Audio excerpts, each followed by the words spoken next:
السلام علیکم ورحمۃ اللہ وبرکاتہ۔ نحمده ونصلی ونسلم علی رسولہ الکریم، اما بعد فاعوذ باللہ من الشیطان الرجیم، بسم اللہ الرحمن الرحیم۔ انا اعطیناک الکوثر فصل لربک وانحر ان شانئک هو الابتر، صدق اللہ العظیم۔ ان اللہ وملائکتہ یصلون علی النبی یا ایھا الذین آمنوا صلوا علیہ وسلموا تسلیما۔ اللہم صل وسلم علی سیدنا محمد نور الانوار وسر الاسرار وسید الابرار وعطرتہ بعدد کل معلوم لک۔ السلام علیک یا نبی اللہ، السلام علیک یا رسول اللہ، السلام علیک یا حبیب اللہ، السلام علیک یا نور اللہ، السلام علیک یا ذکر اللہ، السلام علیک یا حبل اللہ، السلام علیک یا نبی القبلتین، السلام علیک یا نبی القبلتین، السلام علیک یا امام الانبیاء والمرسلین، السلام علیک یا خاتم النبیین، السلام علیک یا رحمۃ للعالمین، السلام علیک یا محمد مصطفیٰ، السلام علیک یا احمد مجتبیٰ صلی اللہ تعالی علیہ وسلم۔ بآواز بلند درود شریف کا نذرانہ عقیدت پیش فرمایا۔ اللہم صلی وسلم علی سیدنا محمد نور الانوار وسر الاسرار وسید الابرار وعطرتہ بعدد کل معلوم لک۔ اور ایک مرتبہ درود شریف پڑھ لیجئے۔ اللہم صلی وسلم علی سیدنا محمد وعطرتہ بعدد کل معلوم لک۔ اور ایک مرتبہ بآواز بلند درود شریف پڑھ لیجئے۔ اللہم صلی وسلم علی سیدنا محمد وعلی اہل بیتہ عدد ما علم اللہ وزینۃ ما علم اللہ وملء ما علم اللہ۔ میرے ساتھ بآواز بلند پڑھیے۔ اللہ اکبر، اللہ اکبر، لا الہ الا اللہ، واللہ اکبر، اللہ اکبر وللہ الحمد۔ اللہ اکبر، اللہ اکبر، لا الہ الا اللہ، واللہ اکبر، اللہ اکبر وللہ الحمد۔ اللہ اکبر، اللہ اکبر، لا الہ الا اللہ، واللہ اکبر، اللہ اکبر وللہ الحمد۔ صلی اللہ علیہ وسلم تسلیما کثیرا کثیرا۔ حمد باری تعالیٰ سنانے کی سعادت حاصل کر رہا ہوں، آپ تمام حضرات بھی میرے ساتھ پڑھیے۔ لا الہ الا اللہ، لا الہ الا اللہ، لا الہ الا اللہ محمد الرسول اللہ، لا الہ الا اللہ، لا الہ الا اللہ، لا الہ الا اللہ محمد الرسول اللہ۔ ارفع اعلی نام تیرا، ذکر ہے صبح و شام تیرا، ہر شے میں چھپا ہے نام تیرا، لا الہ الا اللہ، لا الہ الا اللہ، لا الہ الا اللہ، لا الہ الا اللہ محمد الرسول اللہ۔ ذات تیری لامحدود، ہر شے کہے ہے تو موجود، ایک تو ہی سب کا ہے معبود، لا الہ الا اللہ، لا الہ الا اللہ، لا الہ الا اللہ، لا الہ الا اللہ محمد الرسول اللہ۔ مولا دل کا زنگ چھڑا، دل کو کر دے آئینہ، اس میں چمکے یہ کلمہ، لا الہ الا اللہ، لا الہ الا اللہ، لا الہ الا اللہ، لا الہ الا اللہ محمد الرسول اللہ۔ حدیث پاک کا ترجمہ شعر کی صورت میں سنانے کی سعادت حاصل کر رہا ہوں۔ کھل جائیں در سب جنت کے، دوزخ کی سب آگ بجھے، کھل جائیں در سب جنت کے، دوزخ کی سب آگ بجھے، دل سے کوئی ایک بار کہے، لا الہ الا اللہ، لا الہ الا اللہ، لا الہ الا اللہ، لا الہ الا اللہ محمد الرسول رسول اللہ، بخش میرے ماں باپ کو بھی اور میرے احباب کو بھی، اہل کرم اصحاب کو بھی، لا الہ الا اللہ، لا الہ الا اللہ، لا الہ الا اللہ، لا الہ الا اللہ، محمد الرسول اللہ۔ درود شریف کا نذرانہ پیش فرمائے۔ اللہم صلی وسلم علی سیدنا محمد وعطرتہ بعدد کل معلوم لک، صلاۃ و سلام علیک یا رسول اللہ۔ آپ تمام حضرات نے ابھی خطبے میں مجھ فقیر حقیر سے سورہ کوثر کی تلاوت سماعت کی۔ اس میں اللہ رب العزت ارشاد فرماتا ہے، انا اعطیناک الکوثر، بے شک اے میرے محبوب صلی اللہ علیہ وسلم ہم نے آپ کو کوثر عطا فرمایا۔ مفسرین اکرام، علماء اکرام، محدثین اکرام اس آیت شریفہ کی تشریح و توضیح بیان کرتے ہوئے، تفسیر بیان کرتے ہوئے فرماتے ہیں، اس میں جو لفظ کوثر بیان ہوا ہے، یہ کوثر کے معنی ایک تو محشر کے میدان میں جو رسول پاک صلی اللہ علیہ وسلم کو نہر کوثر دی جائے گی وہ کوثر بھی مراد ہے، اور وہ کوثر رسول پاک صلی اللہ علیہ وسلم کو دیا جانا سرکار کی شان اور عظمت کو بیان کر رہا ہے۔ ایک بات تو یہ ہے۔ دوسرا یہ ہے کہ لفظ کوثر یہ بنا ہے کثیر سے۔ کس سے بنا ہے؟ کثیر سے۔ کثیر کے معنی کیا ہے؟ بہت۔ بہت بولے تو کتنے بہت؟ اتنے بہت کہ جن کو گنا جا سکتا ہے۔ جیسے اب ہمارے اس مسجد رحمانیہ میں بیٹھے ہوئے یہ مصلی حضرات، ان کو اب جب ہم دیکھتے ہیں تو کہتے ہیں بہت سارے ہیں بول کے، لیکن گننا آسان ہے نا، گن سکتے ہیں ان کو۔ اور ایسی کثرت کو کیا بولتے؟ کثیر۔ ٹھیک ہے۔ دوسرا ہے اکثر، الف کاف تیرے، اکثر۔ اکثر بنتا ہے کئی کثیر ملے تو ایک اکثر بنتا۔ سمجھ گیا تب؟ جن کا ملنا مشکل، جن کا گنا جانا کیا ہے؟ مشکل ہو۔ جن کا گنا جانا کیا ہے؟ مشکل ہو۔ لیکن اللہ رب العزت کے سامنے ان کی تعداد متعین ہو اور گنی جا سکتی ہو۔ بندے گننے سے عاجز ہوں۔ مثال کے طور پہ جیسے کہ بکرے کے جسم پہ موجود بال، بکرے کے جسم پہ موجود بال گنے جا سکتے؟ نہیں گنے جا سکتے۔ آسمان کے تارے گنے جا سکتے؟ نہیں گنے جا سکتے۔ زمین پہ موجود ریت کے ذرات گنے جا سکتے؟ نہیں گنے جا سکتے۔ لیکن اللہ رب العزت کے سامنے ان کی تعداد متعین ہے۔ اللہ رب العزت کے سامنے گنے جا سکتے۔ یہ درختوں کے پتے گنے جا سکتے، اللہ تعالیٰ کے لیے ناممکن نہیں ہے، بندوں کے لیے مشکل ہے۔ تو اس کو کیا بولتے؟ اکثر۔ اور کئی اکثر ملے تو ایک کوثر بنتا، کئی کثیر ملے تو ایک اکثر بنتا، اور کئی اکثر ملے تو ایک کوثر بنتا۔ کوثر کے معنی کیا ہوئے؟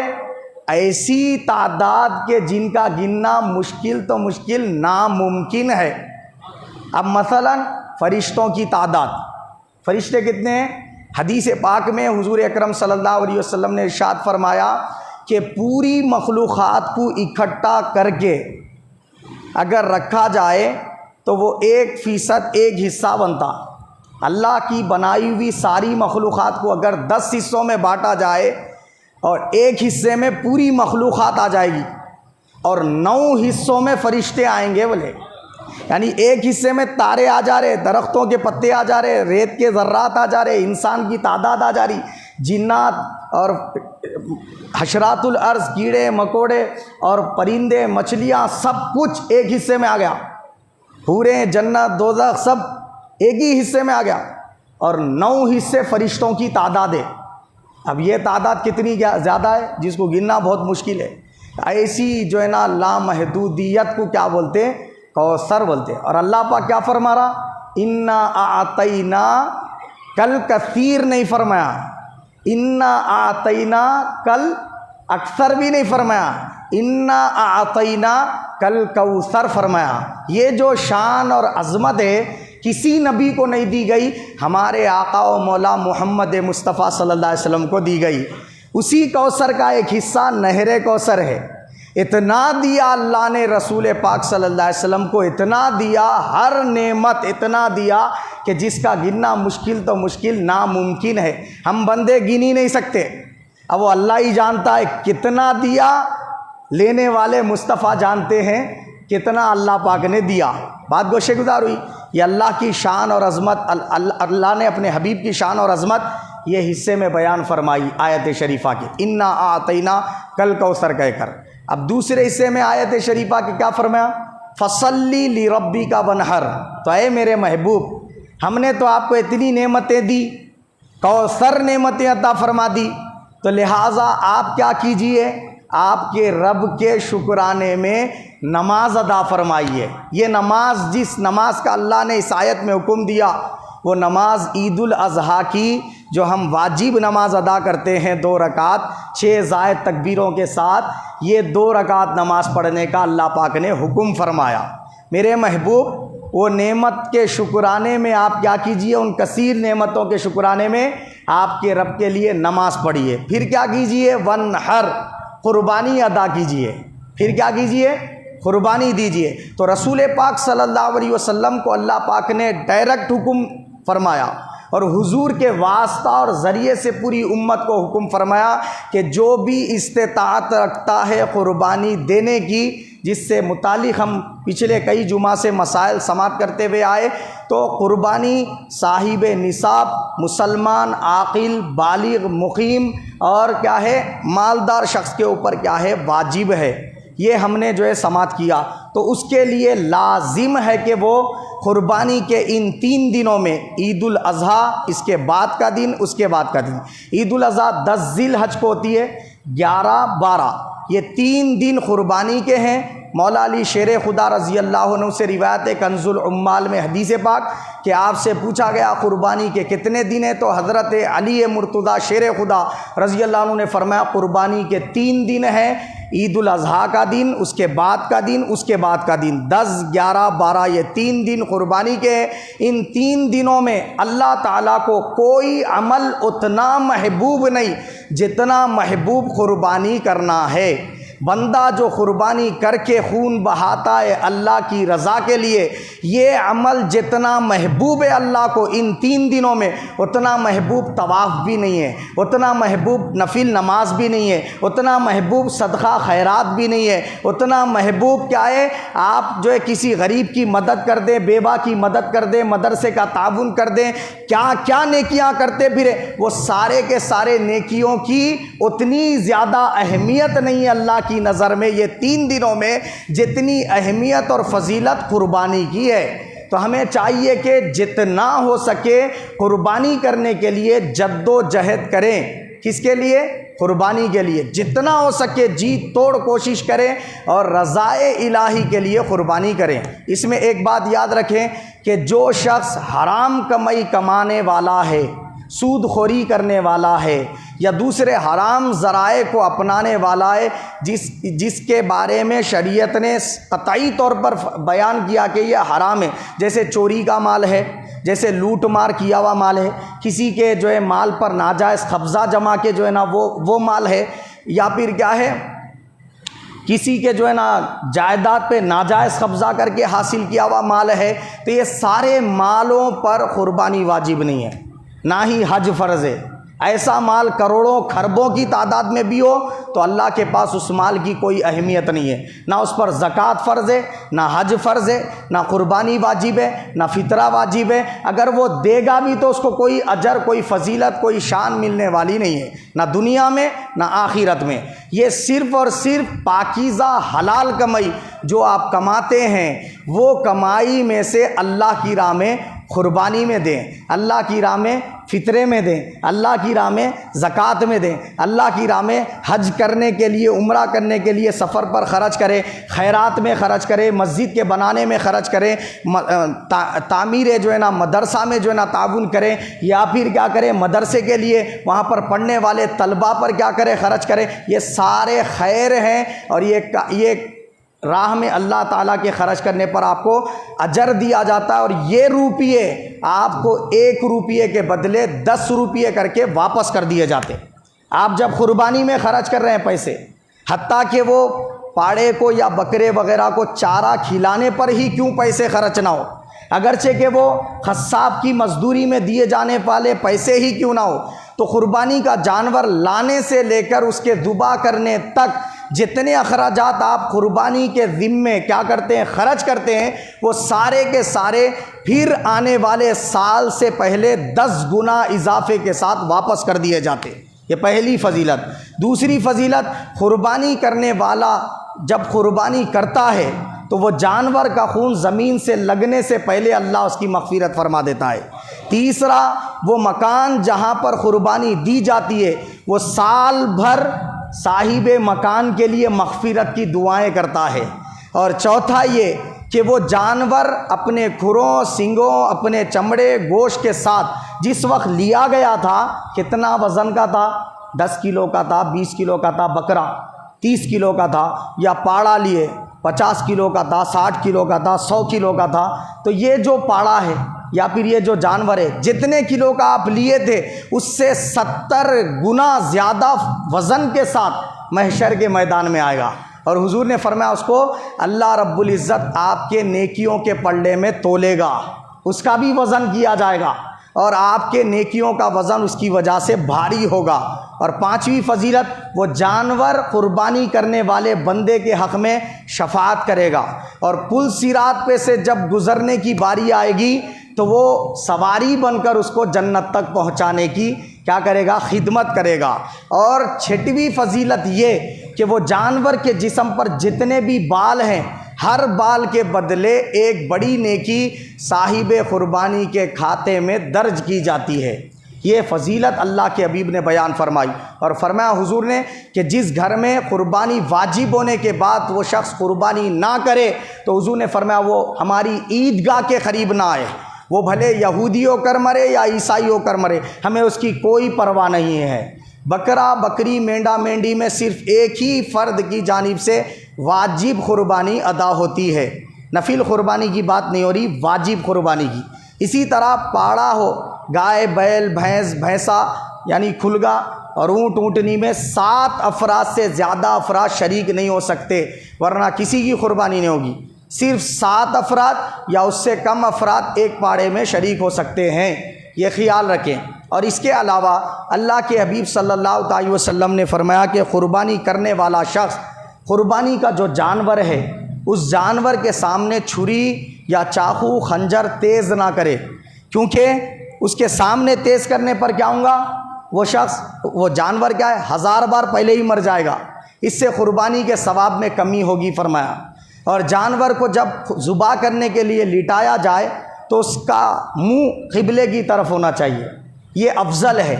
اگر گھر میں کیا ہے جگہ بہت تنگ ہو تو ویسی صورت میں آپ جس طرف چاہیں رخ کر کے ذبح کر سکتے ہیں۔ تیسرا، وہ جانور کے پیر اچھی طریقے سے باندھ دیں اور اس کے بعد اس کو پانی پلائیں، اور کیا کریں، ذبح کرنا ہے اب تو اب اس کے بعد سب سے آسان دعا یہ ہے بسم اللہ اللہ اکبر۔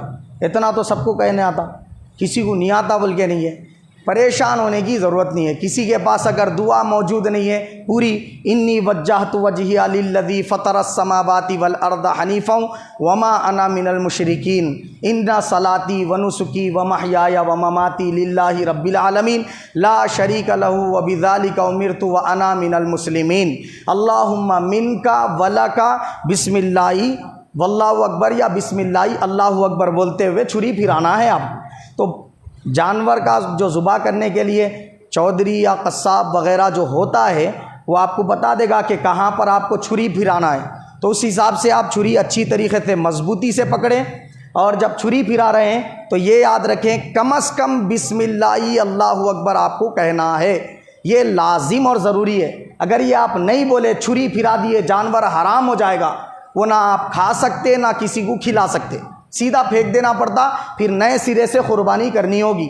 اس کا خیال رکھیں، جب ذبح کر رہے بسم اللہ اللہ اکبر یا بسم اللہ واللہ اکبر یہ کہنے پر زور دیں اور بلند آواز سے کہیں، تاکہ کیا ہے من ہی من میں یا آہستہ کہنے میں کیا ہے کبھی آدمی کے بھول جانے کا خدشہ رہتا، ڈر خوف کی بنا پر پہلی مرتبہ قربانی کر رہا ہے تو ہیبت میں بھی بھول جائے گا، تو اس وجہ سے کیا ہے معلوم ہے بلند آواز سے کہے بسم اللہ اللہ اکبر یا بسم اللہ واللہ اکبر۔ 4 رگیں کٹنا لازمی ہے، پہلا خون کی جو ہے خراب خون والی رگ جن کو شیریان کہتے ہیں، صاف خون والی رگ جن کو ورید کہتے ہیں، اور سانس جس کے ذریعے جسم میں داخل ہوتی وہ نالی، اور غذا جانے کی نالی، یہ 4 نالیوں کا کٹنا کیا ہے؟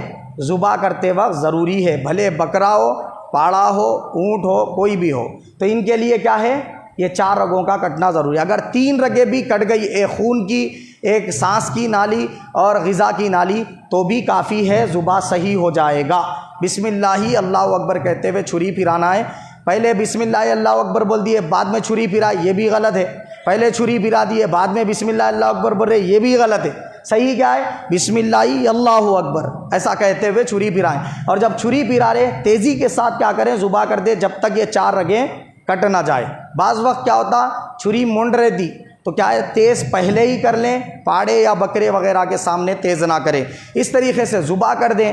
اب رہ گیا یہ کہ جانور کا جو چرم ہے یا جانور کی ایسی چیزیں جس کو آپ فروخت کرتے ہیں، جیسے ہڈی ہے، جیسے پتے میں نکلا ہوا کنکر ہے، یا پھر کیا ہے وہ جانور کا چمڑا ہے، یا اور بھی کوئی چیز اگر آپ فروخت کر رہے تو یہ سارے کے سارے پیسے آپ کو غریب فقراء میں بانٹ دینے ہوں گے، وہ آپ استعمال میں نہیں لا سکتے۔ کسی بھی غریب مستحق شخص کو یا پھر دینی مدارس کو وہ بھی وہاں اس لیے دے سکتے کیونکہ وہاں یتیم اور جو ہے نا کیا ہے غریب طلبہ کیا ہے بغیر فیس دیے کے پڑھتے ہیں، ان کے کھانے پینے کا بندوبست انہی پیسوں سے کیا جاتا ہے۔ تو غریب جو مدارس ہیں وہاں پر بھی دے سکتے ہیں، غریب طلبہ وغیرہ کو بھی آپ کیا کر سکتے ہیں، وہ پیسے دے سکتے ہیں۔ اب جانور کا جو گوشت ہے وہ پورا کا پورا آپ اپنے گھر کے لیے بھی رکھ لے سکتے ہیں، اگر فیملی بڑی ہے تو 30-40 افراد اگر ایک ہی گھر میں رہتے ہیں تو ویسی صورت میں پورا کا پورا گوشت پورے گھر کے لیے بھی رکھ لے سکتے ہیں۔ اور اگر آپ جو ہے نا اس کے 3 حصے کر کے، ایک حصہ اپنے گھر کے لیے، ایک حصہ رشتہ داروں کے لیے، ایک حصہ غربا فقراء کے لیے اگر رکھ رہے تو یہ افضل اور مستحب ہے۔ اگر پورا کا پورا گوشت بھی بانٹ دے رہے غریبوں فقیروں میں، یہ بھی کر سکتے آپ، پورا کا پورا رکھ لے رہے یہ بھی کر سکتے، مگر یہ ذہن میں رکھیں جب ذبح کر رہے ہیں اس وقت یہ نیت نہیں ہونا پورا گوشت فیملی کے لیے رکھ لیتا ہوں بول کے۔ اگر اس وقت خالی گوشت حاصل کرنے کی نیت ہے تو پھر آپ کا قربانی آپ کی قابل قبول نہیں ہوگی۔ کیوں نہیں ہوگی؟ نیت کیا ہے آپ کی؟ نیت یہ ہے کہ گوشت حاصل کر لیتا ہوں، گوشت تو آپ کو مل گیا مگر قربانی ادائی نہیں ہوتی، وہ قابل قبول نہیں ہوتی۔ اس لیے کیا ہے، قربانی کرتے وقت بندے کی نیت یہ ہونا کہ مولا میں تیری رضا کے لیے اس کو قربان کر رہا ہوں، تیری خوشی کے لیے قربان کر رہا ہوں، یہ جانور کو قربان کرنے کا تو نے حکم دیا، تیرے حکم کی تعمیل میں قربان کر رہا ہوں۔ اگر وقت آ جائے تو میں اس قربانی کی جگہ پر، اس بکرے کی جگہ پر، اس پاڑے کی جگہ پر وقت اگر آ جائے اور تیرا حکم ہو تو اپنی جان بھی اسی طرح قربان کر دوں گا۔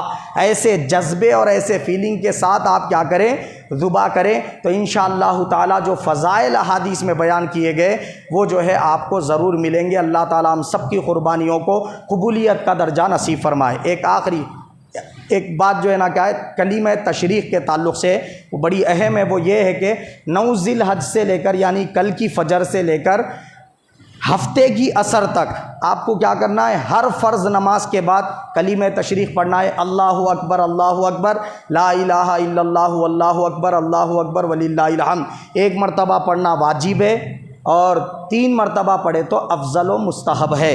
یہ اصل میں کلمہ تشریق سب سے پہلے کس نے کہا؟ جس وقت ابراہیم خلیل اللہ علیہ الصلاۃ والسلام اللہ کے حکم سے اسماعیل ذبیح اللہ کو لیٹا کر ان کے حلق مبارک پر چھری چلا رہے تھے اور چلانے میں زور دے رہے تھے تو فرشتے بآواز بلند کہے اللہ اکبر، یہ پہلا جملہ فرشتے بولے، اور یہ سننے کے بعد ابراہیم خلیل اللہ علیہ السلام کے قلب میں اطمینان ہو گیا کہ اللہ رب العزت نے شاید میری قربانی، میرے امتحان کو کیا کیا ہے، کامیابی کا درجہ عطا فرمایا۔ آپ نے کہا لا الہ الا اللہ واللہ اکبر۔ آپ کا سننے کے بعد اسماعیل ذبیح اللہ نے فرمایا اللہ اکبر وللہ الحمد۔ تو یہ ابراہیم خلیل اللہ، اسماعیل ذبیح اللہ اور تمام ملائکہ کے جملے اس کے اندر شامل ہیں، اور یہی دن عید الاضحیٰ کے دن یہ کہے گئے، اس لیے اللہ رب العزت کو یہ اتنا محبوب ہے کہ اللہ نے امت محمدیہ صلی اللہ علیہ وسلم پر ہر فرض نماز کے بعد اس کو پڑھنا واجب کر دیا ہے، یہ قربانی کے ایام میں، اور یہ کلمہ تشریف کو واجب کر دیا ہے، تو اس کو پڑھنا ہمارے لیے اس لیے واجب ہے۔ تو اس کو کیا کریں، اکیلے بھی پڑھ رہے ہیں تب بھی پڑھیں، جماعت کے ساتھ پڑھ رہے ہیں تب بھی پڑھیں، مرد حضرات بھی پڑھیں، خواتین بھی پڑھیں، ہر مسلمان عاقل بالغ شخص کے اوپر کیا ہے، فرض نماز پڑھتے اس کو فوراً پڑھنا واجب ہے، سنت اور نفل کے بعد پڑھنے کی ضرورت نہیں ہے۔ عید الاضحیٰ کی جو نماز ہے یہ واجب ہے، بہتر ہے اس کے بعد بھی 3 مرتبہ یہ کیا کریں، پڑھ لیں تو افضل صورت ہے۔ پہلے نماز ہوگی اور اس کے بعد خطبے ہوں گے، پھر دعا ہوگی۔ تو خطبے کیا ہے معلوم ہے، عید کی نماز میں سنت ہے، جمعہ کی نماز میں پہلے اس لیے خطبہ عربی کا کیونکہ کیا ہے وہ خطبہ واجب ہے، جمعہ میں پہلے ہے واجب رہنے کی وجہ سے، اور عیدین میں عید الفطر اور عید الاضحیٰ میں کیا ہے، پہلے نماز بعد میں خطبہ، اس لیے سنت ہے، وہ خطبہ سنت ہے، نماز واجب ہے۔ اگر کوئی بندہ نماز پڑھتے ہی فوراً چلا جائے تو اس کے لیے کوئی گناہ والی بات نہیں ہے، مگر بہتر ہے کہ وہ خطبہ سن کر دعا میں شریک ہو کر جائے، یہ بہتر اور افضل صورت ہے۔ تو نماز پڑھنے کے بعد میں خطبے ہوں گے 2 جیسے جمعہ میں ہوتے ہیں، تو آپ کو وہ بھی سماعت کرنا ہے اور دعا میں آمین کہنا ہے انشاءاللہ تعالی۔ نماز کا طریقہ دیکھ لیجئے، نماز کا طریقہ